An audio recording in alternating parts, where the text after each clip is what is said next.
राधे राधे, हरे कृष्ण। प्रिय श्रोताओं, आज कार्तिक पूर्णिमा के इस शुभ अवसर पर सुनिए कार्तिक पूर्णिमा के दिन सुनी जाने वाली सभी कथाएं। पुराणों में इस दिन स्नान, व्रत और तप की दृष्टि से मोक्ष प्रदान करने वाला बताया गया है। इसका महत्व सिर्फ वैष्णव भक्तों के लिए नहीं बल्कि शैव भक्त और सिख धर्म के लिए भी बहुत महत्वपूर्ण है। विष्णु भक्तों के लिए ये दिन इसलिए खास होता है क्योंकि भगवान विष्णु का पहला अवतार इसी दिन हुआ था। प्रथम अवतार में भगवान श्री विष्णु मत्स्य यानी मछली के रूप में थे। भगवान को ये अवतार वेदों की रक्षा, प्रलय के अंत तक सप्तऋषियों, अनाजों और राजा सत्यव्रत की रक्षा करने के लिए लेना पड़ा था। इससे सृष्टि का जो निर्माण कार्य था वो फिर से आसान हो पाया। भगवान शिव के भक्तों के अनुसार इसी दिन भगवान भोलेनाथ ने त्रिपुरासुर नामक महाभयानक असुर का संहार किया था, जिसे वह त्रिपुरारी के रूप में पूजे जाने लगे और इससे देवगण बहुत प्रसन्न हुए और भगवान विष्णु ने शिव जी को त्रिपुरारी नाम दिया, जो कि भगवान शिव के अनेकों नामों में से एक नाम है। इसी कारण कार्तिक पूर्णिमा को त्रिपुरारी पूर्णिमा या त्रिपुरी पूर्णिमा भी कहते हैं। इसी तरह से सिख धर्म में कार्तिक पूर्णिमा के दिन को प्रकाशोत्सव के रूप में मनाया जाता है, क्योंकि इसी दिन सिख संप्रदाय के संस्थापक गुरु नानक देव का जन्म हुआ था। इस दिन सिख संप्रदाय के लोग सुबह स्नान कर गुरुद्वारों में जाकर गुरुवाणी सुनते हैं और नानक देव जी के बताए अनुसार रास्ते पर चलने की सौगंध लेते हैं। इसलिए इस पूर्णिमा को गुरु पर्व भी कहा जाता है। इस प्रकार ये दिन एक नहीं बल्कि बहुत सारी वजहों से बहुत खास है। इस दिन गंगा स्नान, दीपदान, अन्य दानों आदि का विशेष महत्व है और इस दिन क्षीर सागर दान का अनंत महत्व है।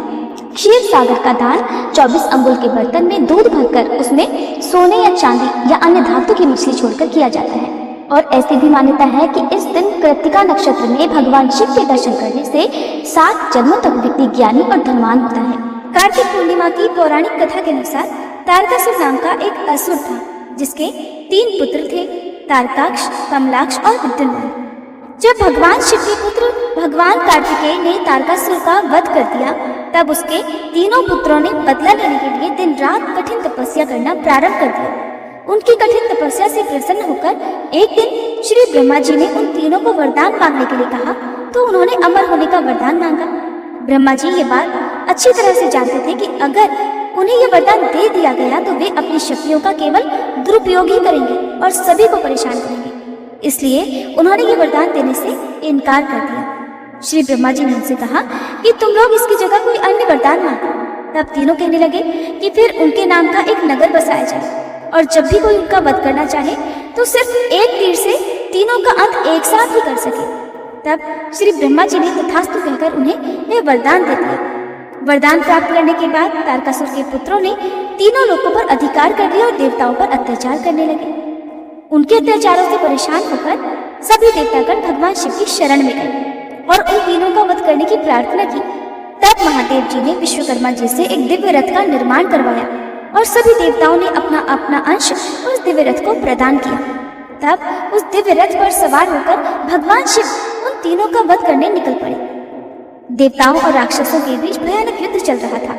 युद्ध के दौरान जब तीनों राक्षस एक सीध में आए और जब अभिजीत मुहूर्त हुआ, उस समय भगवान शिव ने एक तीर से तीनों का वध कर दिया। कहा जाता है कि तभी से भगवान शिव को त्रिपुरारी कहा जाने लगा। उन तीनों के अत्याचारों से मुक्त होने की खुशी में देवताओं ने देव दिवाली मनाई, दीप जलाकर खुशियां मनाई। इसी कारण से कार्तिक पूर्णिमा को त्रिपुरारी पूर्णिमा और देव दिवाली के रूप में भी मनाया जाता है, क्योंकि जिस दिन भगवान शिव ने त्रिपुर नाम के राक्षस का वध किया था वह दिन कार्तिक पूर्णिमा का दिन था। अब सुनिए भगवान विष्णु के मत्स्य अवतार की कथा। मान्यताओं के अनुसार एक बार एक प्रतापी राजा जिसका नाम सत्यव्रत था, कृतमाला नदी में स्नान कर रहा था। स्नान के पश्चात जब सूर्य देव को तर्पण के लिए उसने अपने हाथ उठाए तो उसकी अंजलि में एक छोटी सी मछली आ गई। राजा सत्यव्रत ने मछली को पुनः नदी में छोड़ दिया, लेकिन तभी वह मछली बोल उठी कि राजन, इस जल में बड़े बड़े जीव रहते हैं जो छोटे जीवों को मारकर खा जाते हैं, कृपया मेरे प्राणों की रक्षा कीजिए। तब सत्यव्रत के हृदय में उस मछली के लिए दया उत्पन्न हुई और वह उस मछली को अपने कमंडल में रखकर अपने घर ले आए। अगली सुबह जब सत्यव्रत नींद से उठा तब मछली का शरीर इतना बड़ा हो चुका था कि कमंडल भी छोटा पड़ने लगा। तब मछली बोली कि राजन, मेरे रहने के लिए कोई और स्थान हो तो कृपया ढूंढिए, मैं इसमें नहीं रह पा रही हूँ। तब राजा ने मछली को कमंडल से निकालकर पानी के बड़े मटके में रख दिया। रात भर मटका भी मछली के लिए छोटा पड़ने लगा।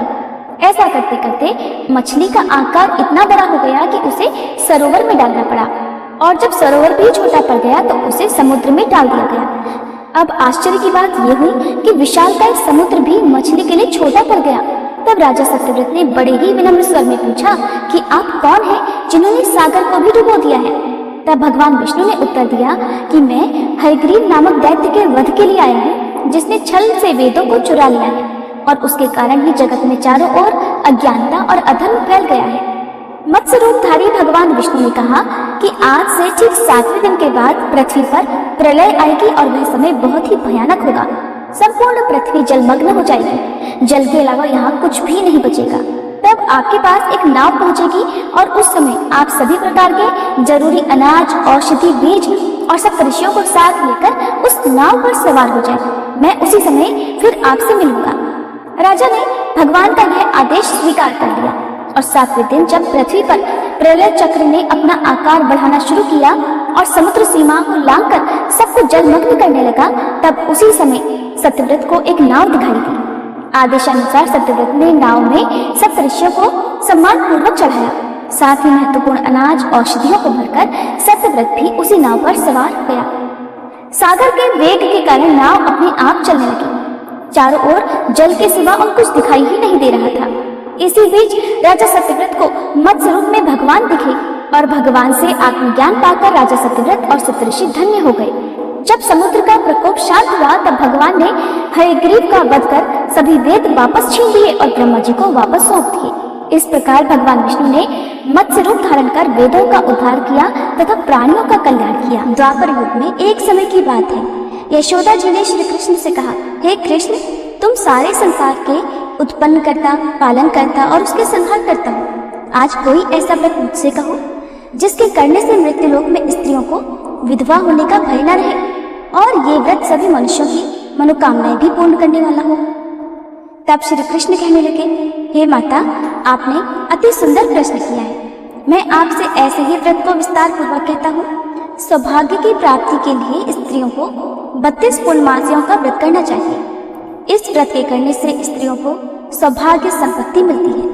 ये व्रत अचल सौभाग्य देने वाला और भगवान शिव के प्रति मनुष्य मात्र की भक्ति को बढ़ाने वाला है। तब यशोदा जी कहने लगी, हे कृष्ण, सबसे पहले इस व्रत को मृत्युलोक में किसने किया था? इसके विषय में भी मुझे विस्तार पूर्वक बताओ। तब श्री कृष्ण कहने लगे कि माते, इस भूमंडल पर एक अत्यंत प्रसिद्ध राजा चंद्रहास से पालित अनेक प्रकार के रत्नों से परिपूर्ण कार्तिका नाम की एक नगरी थी। वहां पर धनेश्वर नाम का एक ब्राह्मण था और उसकी पत्नी अति सुशीला रूपवती थी। दोनों ही उस नगरी में बड़े प्रेम से रहते थे। घर में धन धान्य आदि की कोई कमी नहीं थी, लेकिन उन्हें एक बड़ा दुख था कि उनकी कोई संतान नहीं थी। इस दुख से वह अत्यंत दुखी रहा करते थे। एक समय एक बड़ा तपस्वी योगी उस नगरी में आया। वह योगी उस ब्राह्मण के घर को छोड़कर अन्य सभी घरों से भिक्षा लाकर भोजन किया करता था। एक दिन वह योगी रूपवती से भिक्षा न लेकर किसी दूसरे घर से भिक्षा लेकर गंगा किनारे जाकर भिक्षा में मिले अन्न को प्रेम पूर्वक खा रहा था कि धनेश्वर ने योगी का ये सब कार्य किसी प्रकार से देख लिया। अपनी भिक्षा के अनादर से दुखी होकर धनेश्वर योगी से बोला, महात्मन, आप सभी घरों से भिक्षा लेते हैं किंतु मेरे घर की भिक्षा कभी नहीं लेते, इसका क्या कारण है? तब योगी ने कहा कि निसंतान के घर की भीख पतितों के अन्न के समान होती है, और जो पतितों का अन्न खाता है वो भी पतित हो जाता है। क्योंकि तुम निसंतान हो, इसलिए पतित हो जाने के भय से मैं तुम्हारे घर की भिक्षा नहीं लेता। धनेश्वर ये बात सुनकर अपने मन में बहुत दुखी हुआ और हाथ जोड़कर योगी के पैरों में गिर पड़ा और विनीत स्वर से कहने लगा, हे महात्मन, अगर ऐसा है तो आप भी मुझे पुत्र प्राप्ति का कोई उपाय बताइए। आप तो सब कुछ जानने वाले हैं, मुझ पर ये अवश्य ही कृपा कीजिए। धन की मेरे घर में कोई कमी नहीं, किंतु कोई पुत्र न होने के कारण मैं अत्यंत दुखी हूँ। आप मेरे इस दुख को दूर करें। यह सुनकर योगी कहने लगे, हे ब्राह्मण, तुम देवी चंडी की आराधना करो। फिर घर आकर उसने अपनी पत्नी से सारा वृतांत कहा और खुद तपस्या करने के लिए वन में चला गया। वन में जाकर उसने देवी चंडी की उपासना की और उपवास किया। चंडी देवी ने 16वें दिन उसको स्वप्न में दर्शन दिए और कहा, हे धनेश्वर, जा तेरे पुत्र होगा, परंतु वह 16 वर्ष की आयु में ही मृत्यु को प्राप्त हो जाएगा। अगर तुम दोनों पति पत्नी 32 पूर्णमासियों का व्रत विधि पूर्वक करोगे तो वह दीर्घायु होगा। जितनी तुम्हारी सामर्थ्य हो आटे के उतने दिए बनाकर शिव जी का पूजन करना, किंतु पूर्णमासी को 32 की संख्या पूरी हो जानी चाहिए। प्रातःकाल होने पर इस स्थान के पास ही तुम्हें आम का एक वृक्ष दिखाई देगा। उस पर चढ़कर तुम एक फल तोड़कर जल्दी अपने घर चले जाना और अपनी पत्नी से सारा वृत्तांत कहना। ऋतु स्नान के बाद वह स्वच्छ होकर श्री शंकर जी का ध्यान करके उस फल को खा लेगी। तब शंकर भगवान की कृपा से उसको गर्भ ठहर जाएगा। जब वह ब्राह्मण प्रातःकाल उठा तो उसने उस स्थान के पास ही आम का एक वृक्ष देखा, जिस पर अत्यंत सुंदर आम का एक फल लगा हुआ था। ब्राह्मण ने उस आम के वृक्ष पर चढ़कर फल को तोड़ने का प्रयास किया, किंतु वृक्ष पर कई बार प्रयास करने पर भी वह नहीं चढ़ पाया। अब तो ब्राह्मण को बड़ी चिंता हुई। तब वह विघ्न विनाशक श्री गणेश जी की वंदना करने लगा कि हे दयानिधे, अपने भक्तों के विघ्नों का नाश करके उनके मंगल कार्य को करने वाले, दुष्टों का नाश करने वाले, रिद्धि सिद्धि के देने वाले आप मुझ पर कृपा करें। प्रभु मुझे इतना बल दे कि मैं अपने मनोरथ को पूर्ण कर सकूं। इस प्रकार सच्चे मन से गणेश भगवान की प्रार्थना करने पर वह भगवान की कृपा से वृक्ष पर चढ़ गया। वृक्ष पर से फल तोड़कर उसने घर आकर अपनी पत्नी को वह फल लाकर दे दिया और उसकी पत्नी ने अपने पति के कहे अनुसार उस फल को खा लिया और वह गर्भवती हो गई। देवी चंडी की असीम कृपा से उसे एक अत्यंत सुंदर पुत्र हुआ, जिसका नाम उन्होंने देवीदास रखा। माता पिता के हर्ष और शोक के साथ वह बालक शुक्ल पक्ष के चंद्रमा की तरह अपने पिता के घर में बढ़ने लगा। देवी की कृपा से वह बालक बहुत ही सुंदर, सुशील और विद्या में बहुत निपुण हो गया। देवी की आज्ञा अनुसार उसकी माता ने 32 पूर्णमासी का व्रत रखना आरंभ कर दिया, जिससे उसका पुत्र बड़ी आयु वाला हो जाए। 16वां वर्ष लगते लगते देवीदास के माता पिता को बड़ी चिंता हो गई कि कहीं उनके पुत्र की इस वर्ष मृत्यु न हो जाए। इसलिए उन्होंने अपने मन में विचार किया कि अगर ये दुर्घटना उनके सामने हो गई तो वे कैसे सहन कर सकेंगे। इसलिए उन्होंने देवीदास के मामा को बुलाया और कहा, हमारी इच्छा है कि देवीदास 1 वर्ष तक काशी में जाकर विद्याध्ययन करे और उसको तुम अकेला कभी नहीं छोड़ना। इसलिए तुम साथ में जाओ और 1 वर्ष के बाद इसको वापस लौटा लाना। सारा प्रबंध करके उसके माता पिता ने काशी जाने के लिए देवीदास को एक घोड़े पर बिठाया और उसके मामा को उसके साथ कर दिया। किंतु बालक के अल्पायु होने की बात बालक को या उसके मामा को नहीं कही। धनेश्वर ने अपनी पत्नी के साथ मिलकर अपने पुत्र की मंगल कामना और दीर्घायु के लिए देवी भगवती की आराधना और पूर्णमासियों का व्रत आरंभ कर दिया। इस प्रकार बराबर 32 पूर्णमासी का व्रत पूरा किया। कुछ समय बीतने के बाद एक दिन वह दोनों मामा और भांजे रास्ते में रात बिताने के लिए किसी ग्राम में ठहरे हुए थे। उस दिन उस गांव में एक ब्राह्मण की अत्यंत सुंदरी, सुशीला, विदुषी और गुणवती कन्या का विवाह होने वाला था। जिस धर्मशाला के अंदर वर और उसकी बारात ठहरी हुई थी, उसी धर्मशाला में देवीदास और उसके मामा भी ठहरे हुए थे। संयोगवश कन्या को तेल आदि चढ़ाकर मंडप आदि का कर्म किया गया तो लग्न के समय वर को धनुर्वात हो गया। वह हिलने डुलने और चलने में बिल्कुल असमर्थ हो गया। तब वर के पिता ने अपने परिवारजनों से परामर्श करके निश्चय किया कि ये देवीदास मेरे पुत्र जैसा ही सुंदर है, मैं इसके साथ ही लगन करा दूं और बाद में विवाह के सभी कार्य मेरे पुत्र के साथ हो जाएंगे। ऐसा सोचकर देवीदास के मामा से जाकर वह बोला कि तुम थोड़ी देर के लिए अपने भांजे को हमें दे दो, जिससे विवाह के लगन का सारा कार्य सुचारू रूप से हो सके। तब उसका मामा कहने लगा कि जो कुछ भी मधुपर्क आदि कन्यादान के समय वर को मिले वो सब हमें दे दिया जाए तो मेरा भांजा इस बारात का दूल्हा बन जाएगा। ये बात वर के पिता ने स्वीकार कर ली और तब मामा ने अपना भांजा वर बनने को भेज दिया और उसके साथ विवाह के सभी कार्य रात में विधि पूर्वक संपन्न हो गए। पत्नी के साथ वह भोजन नहीं कर सका। दुखी मन से वह सोचने लगा कि न जाने ये कैसी स्त्री होगी। वह एकांत में इसी सोच में पड़ा हुआ था कि उसकी आंखों में आंसू भी आ गए। तब उसकी पत्नी ने पूछा कि क्या बात है, आप इतने उदासीन और दुखी क्यों हो रहे हैं। तब उसने वो सारी बातें जो वर के पिता और उसके मामा में हुई थी वधू को बता दी। तब वह वधू कहने लगी कि यह ब्रह्म विवाह के विपरीत कैसे हो सकता है। देव, ब्राह्मण और अग्नि के सामने मैंने आपको ही अपना पति बनाया है, इसलिए आप ही मेरे पति हैं। मैं आपकी ही पत्नी रहूंगी, किसी अन्य की बिल्कुल नहीं। तब देवीदास ने कहा कि ऐसा मत करो, क्योंकि मेरी आयु बहुत थोड़ी है। मेरे मरने के बाद तुम्हारी क्या गति होगी, इस बात को अच्छी तरह सोच लो। परंतु वह वधू दृढ़ विचार वाली थी, बोली कि जो आपकी गति होगी वही मेरी भी होगी। हे स्वामी, आप उठिए और भोजन कीजिए, आप निश्चय ही भूखे होंगे। तब देवीदास और उसकी पत्नी ने मिलकर भोजन किया और रात में वे सो गए। प्रातःकाल देवीदास ने अपनी पत्नी को 3 नगों से जड़ी हुई एक अंगूठी और एक रुमाल दिया और बोला, प्रिय, इसे संकेत समझकर रखो और शांत हो जाओ। मेरा स्मरण और जीवन जानने के लिए पुष्प वाटिका बना लो, उसमें सुगंधी वाली एक नव मल्लिका लगा लो, उसको हर दिन जल से सींचना और आनंद के साथ खेल कूदना और उत्सव मनाना। जिस समय और जिस दिन मेरी मृत्यु का होगा ये फूल सूख जाएंगे और जब ये फिर से हरे भरे हो जाए तो समझ लेना कि मैं जीवित हूँ। ये बात निश्चय करके समझ लेना और इसमें कोई संशय मत करना। ऐसा समझा बुझाकर वह चला गया। प्रातःकाल होते ही वहां पर गाजे बाजे बजने लगे। जिस समय विवाह के कार्य समाप्त करने के लिए वर तथा सब बाराती मंडप में आए तो कन्या ने वर को भली प्रकार से देखकर अपने पिता से कहा कि ये मेरा पति नहीं है, मेरा पति वही है जिसके साथ रात में मेरा विवाह हुआ था। इसके साथ तो मेरा विवाह ही नहीं हुआ। अगर ये वही है तो बताए कि मैंने इसको क्या किया था और आपने हमारे बीच में क्या गुप्त बातें हुई थी वो सब बताई। पिता ने उसके कहे अनुसार वर को बुलवाया। कन्या की सारी बातें सुनकर वह कहने लगा कि मैं कुछ नहीं जानता। इसके बाद वह लज्जित होकर अपना समूह लेकर चला गया और सारी बारात भी अपमानित होकर वहां से लौट गई। भगवान श्री कृष्ण आगे बोले, हे माते, इस प्रकार देवीदास काशी विद्या पढ़ने के लिए चला गया। जब कुछ समय बीत गया तो काल से प्रेरित होकर एक सांप रात के समय उसको डसने के लिए वहां पर आया। उस विषधर के प्रभाव से उसके बिस्तर के चारों ओर से विष की ज्वाला से वह बिस्तर विषैला हो गया, परंतु व्रतराज के प्रभाव से उसको वह सांप काट नहीं पाया, क्योंकि पहले ही उसकी मां ने 32 पूर्णमासी का व्रत कर रखा था। इसके बाद मध्याह्न के समय स्वयं काल वहां पर आया और उसके शरीर से उसके प्राणों को निकालने का प्रयास करने लगा, जिससे वह मूर्छित होकर धरती पर गिर पड़ा। भगवान की कृपा से उसी समय देवी पार्वती जी के साथ श्री शंकर जी वहां पर आ गए।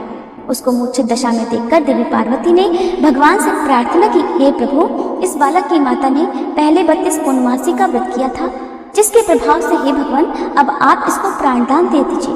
देवी के कहने पर भक्त वत्सल भगवान ने उस बालक को प्राणदान दे दिया। इस व्रत के प्रभाव से काल को भी पीछे हटना पड़ा और देवीदास स्वस्थ होकर बैठ गया। उधर उसकी पत्नी उसके काल की प्रतीक्षा किया करती थी। एक दिन उसने देखा कि उस पुष्प वाटिका में पत्र पुष्प कुछ भी नहीं रहे, सब कुछ सूख कर नष्ट हो गए हैं, तो उसे बड़ा आश्चर्य हुआ। किंतु कुछ ही क्षण में वह सब वाटिका पहले की तरह हरी भरी हो गई। तब वह समझ गई कि उसके पति पुनर्जीवित हो गए हैं। ये देखकर वह बहुत प्रसन्न होकर अपने पिता से कहने लगी, पिताजी, मेरे पति जीवित हैं, आप उनको ढूंढिए। जब 16वां वर्ष बीत गया तो देवीदास भी अपने मामा के साथ काशी से वापस अपने घर के लिए चल पड़ा। इधर उसके ससुर उसको ढूंढने के लिए घर से जाने ही वाले थे कि वह दोनों मामा भांजा वहीं पर आ गए। उसको आया देखकर उसका ससुर बड़ी प्रसन्नता के साथ उसे अपने घर में ले गया। उस समय नगर के निवासी भी वहां इकट्ठा हो गए और फिर सब ने निश्चय किया कि अवश्य ही इस बालक के साथ इसी कन्या का विवाह हुआ था। उस बालक को जब कन्या ने देखा तो पहचान लिया और कहा कि ये तो वही है जो संकेत करके गए थे। फिर सब कहने लगे कि भला हुआ जो ये आ गया, और तब सब नगरवासियों ने खूब आनंद मनाया। कुछ दिन के बाद देवीदास अपनी पत्नी और अपने मामा के साथ अपने ससुर के घर से बहुत सारा उपहार लेकर अपने घर की ओर चल पड़ा। जब वह अपने नगर के निकट गया तो कई लोगों ने उसे देखकर उसके माता पिता को पहले ही जाकर सूचना दे दी कि तुम्हारा पुत्र देवीदास अपनी पत्नी और मामा के साथ आ रहा है। ऐसा सुनकर पहले तो उन्हें विश्वास ही नहीं हुआ, किंतु जब और लोगों ने भी आकर उनकी बात का समर्थन किया तब उन्हें बड़ा आश्चर्य हुआ। इतने में ही देवीदास भी अपने घर पहुंच गया और देवीदास ने अपने माता पिता के चरणों में सिर रखकर प्रणाम किया। उसकी पत्नी ने भी अपने सास ससुर के चरणों को स्पर्श किया तो माता पिता ने अपने पुत्र और पुत्रवधू को अपने हृदय से लगा लिया और सबकी आंखों से प्रेम के आंसू बहने लगे। अपने पुत्र और पुत्रवधू के आने की खुशी में धनेश्वर ने बड़ा भारी उत्सव किया और ब्राह्मणों को भी बहुत सी दान दक्षिणा देकर प्रसन्न किया। भगवान श्री कृष्ण कहने लगे, माते, इस प्रकार धनेश्वर 32 पूर्णमासियों के व्रत के प्रभाव से पुत्रवान हो गया। जो भी स्त्रियां इस व्रत को करती हैं वे जन्म जन्मांतर में भी वैधव्य का दुख नहीं भोगती और सदैव सौभाग्यवती रहती है। ये मेरा वचन है, इसमें कोई संदेह नहीं। यह व्रत पुत्र पौत्रों को देने वाला तथा संपूर्ण मनोकामनाओं को पूर्ण करने वाला है। 32 पूर्णमासियों के व्रत करने से व्रती की सारी इच्छाएं भगवान की कृपा से पूर्ण हो जाती हैं।